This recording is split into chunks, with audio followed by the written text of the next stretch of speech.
that looked like that, you know, but they're all next to that.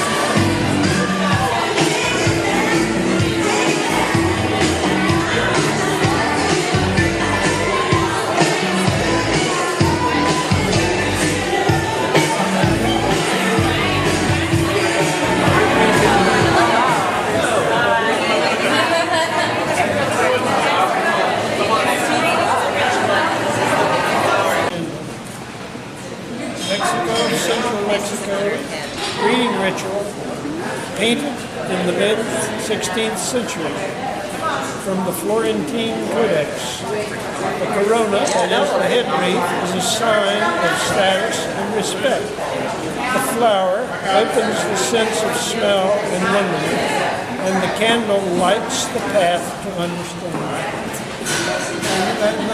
Open the sense of smell and wonderment. It's a good flower right here. And it is.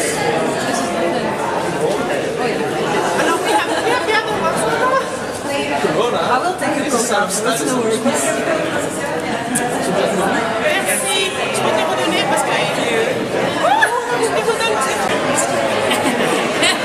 Give me the flowers! Give me the flowers! All of us? All of us? No, just two. That's my godfather. That's... So I'm Lauren. Hey. Hello. I'm really serious.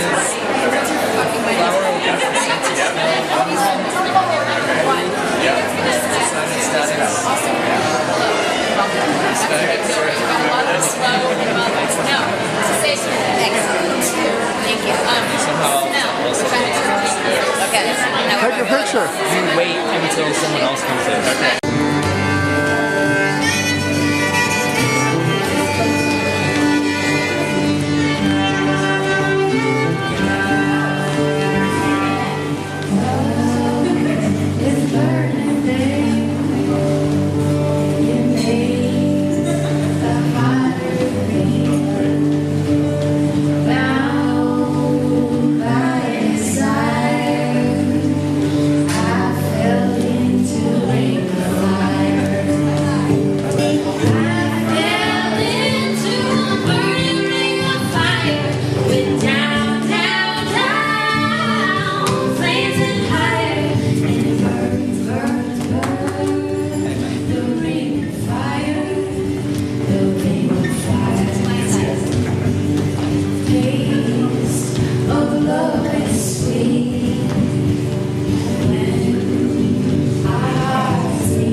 Your MC for this evening, and as my first act, it is my great pleasure to introduce Maria Vesberg, who is a mentor and a close friend of Eben, and she's going to say a few words for y'all. So please give her a warm welcome as she comes to the stage.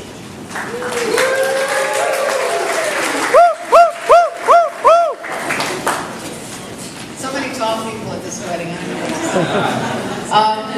Thanks everyone for being here, and I want to say just a quick word about those of you who were good sports about participating in the opening ceremony, which was an exchange of wreaths, candles, and flowers. It's a pre-contact Mexican Aztec ceremony, and just to give you a quick word, the head wreath signifies status and respect for the couple. The flower opens the sense of smell and wonderment, and the candle lights the path to understanding. And in this way, people form a group and a community around the couple, and I thank you very much for participating in that. And now, moving right along, it's my great pleasure to introduce Reverend WedebenbeaNEW1, who is going to officiate at the ceremony. It's a tremendous honor for me to be in the same room with him. I've met him once before, and he's a very, very, very important person in Eben's life and in the future and of West Papua. He has been working with that community since at least the mid-1980s. Eben described him to me, and I think this is very accurate, as the West Papuan version of Reverend Martin Luther King. Because of his courage, his nonviolent resistance, and his understanding and use of liberation theology for the benefit of his own people and for people around the world. He's currently living in Holland, and he came from there to participate in this ceremony. So without any further ado, I'd like to welcome him to the podium.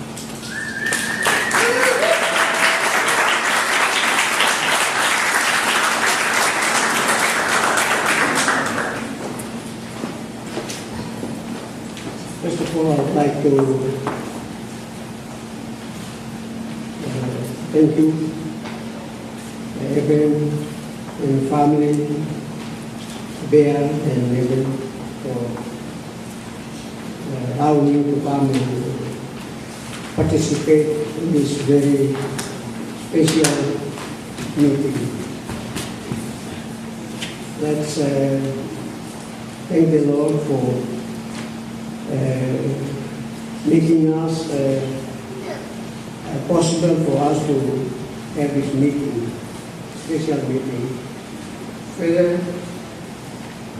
I would like to say there is this holy ceremony in the context of our tradition, culture, tradition, and Christianity. I know all of us, or some of us, believe in this Christian marriage. Christian marriage is, I think, ordained by God.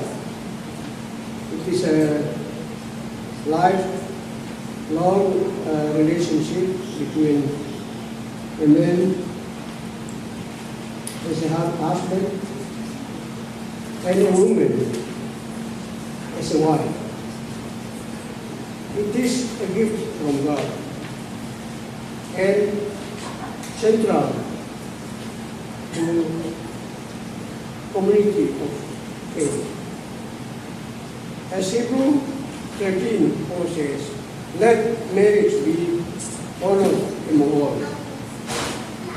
Jesus Christ stressed or emphasized also the importance of a lifelong marriage in his teachings. He stated that God had created mankind as a male and female, Genesis 1:27.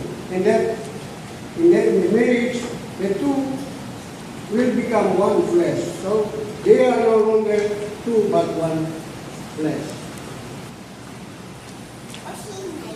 Therefore, what God has joined together, let no one separate them. Matthew 19:5-6. That is the basis of the wedding from the Christian point of view. I would like to now say a few words about this marriage from our Papuan context. Before that, I would like to invite my colleague, Janus Mote, to come and present the look at the stream bed that symbolizes our culture.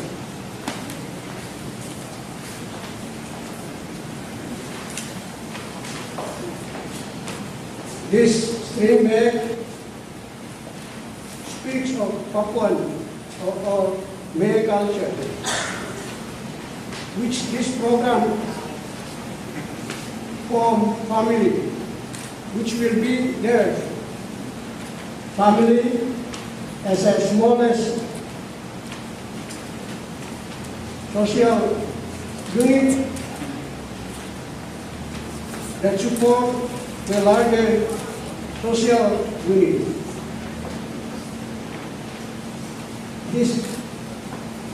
This stream bed I hope will remind you that in our culture, all of us, God has put in all of us, in each one of us, life, a positive spirit. So, in the marriage, we believe that the husband should take the responsibility to make sure that the light will not be out, and that is also true with the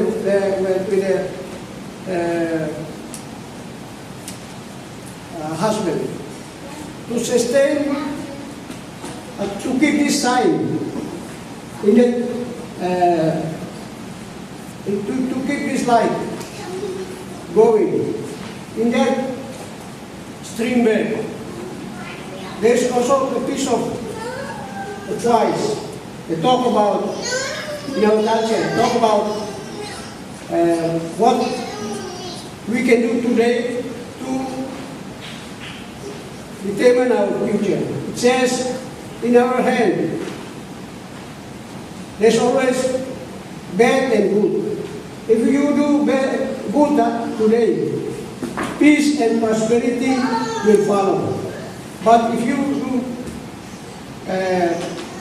bad, you will go through difficulties.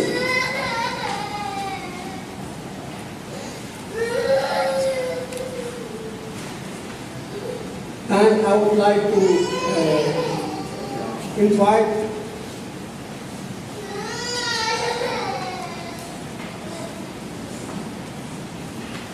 to read the poem.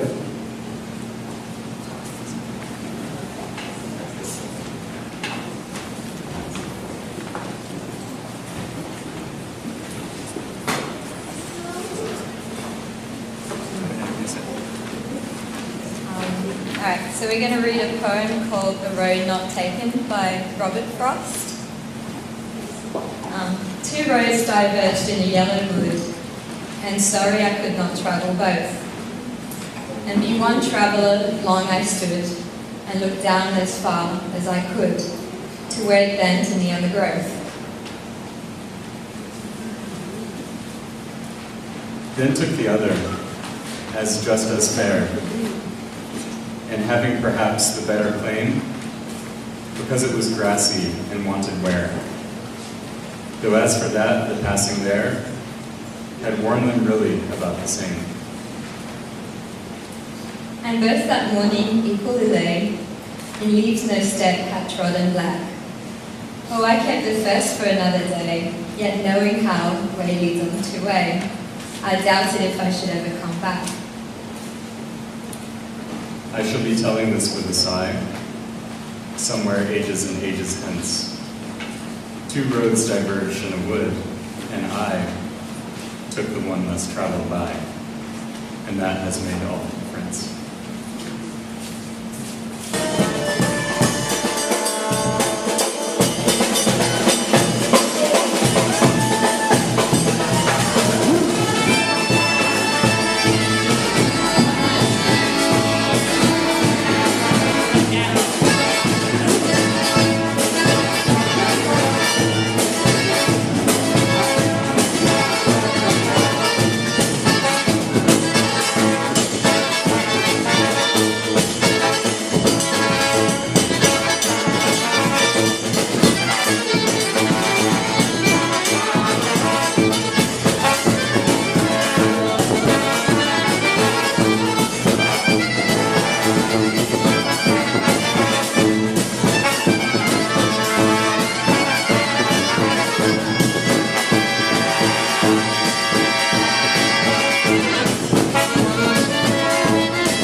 was like, all right, well, I can do that.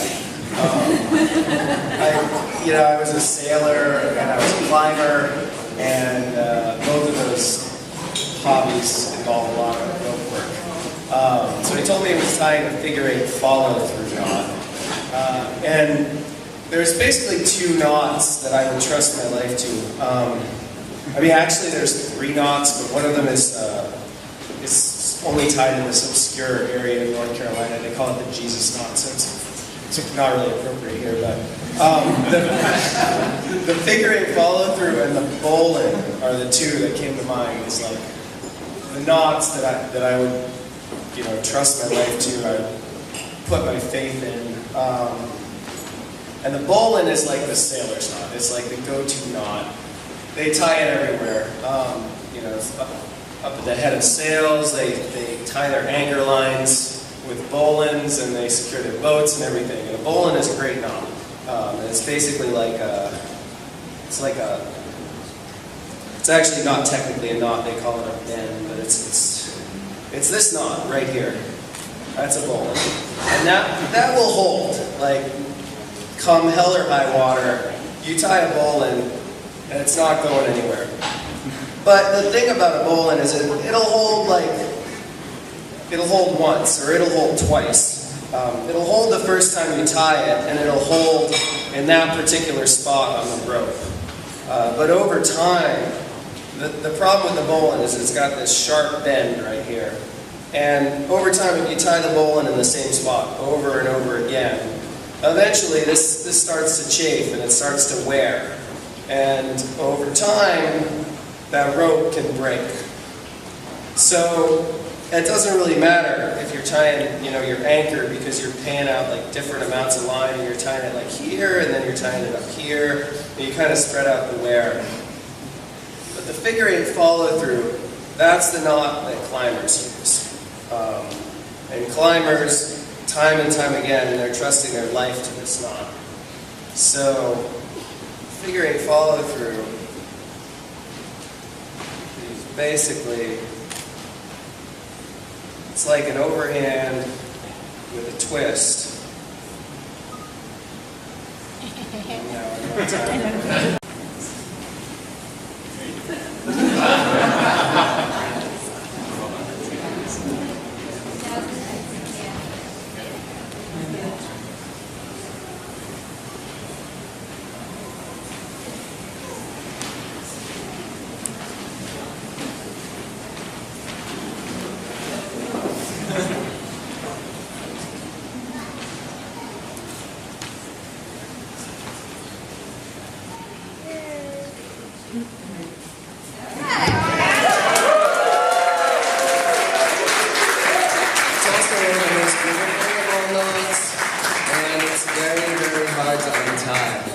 Once you load it. So.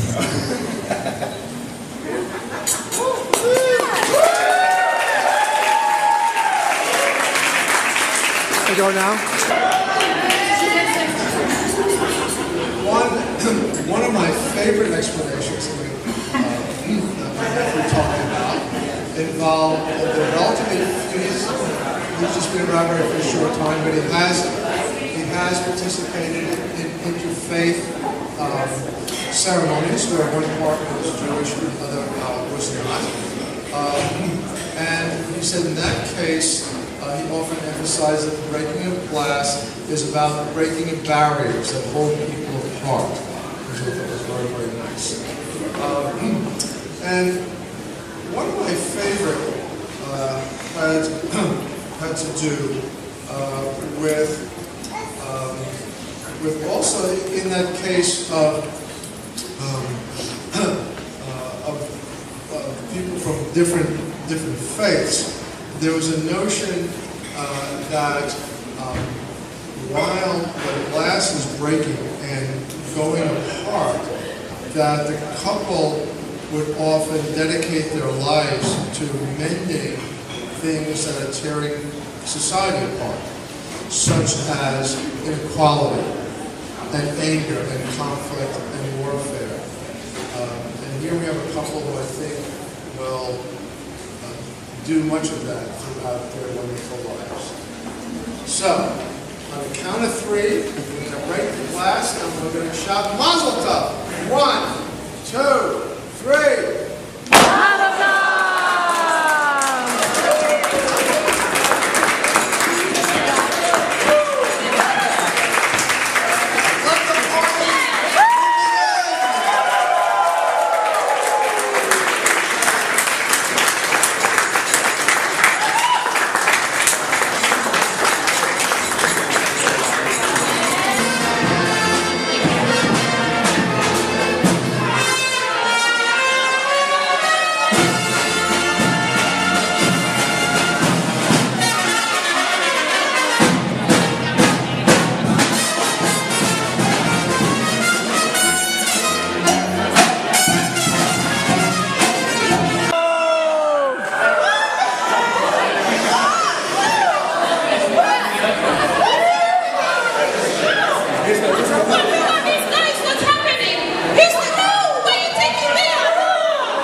Oh my God.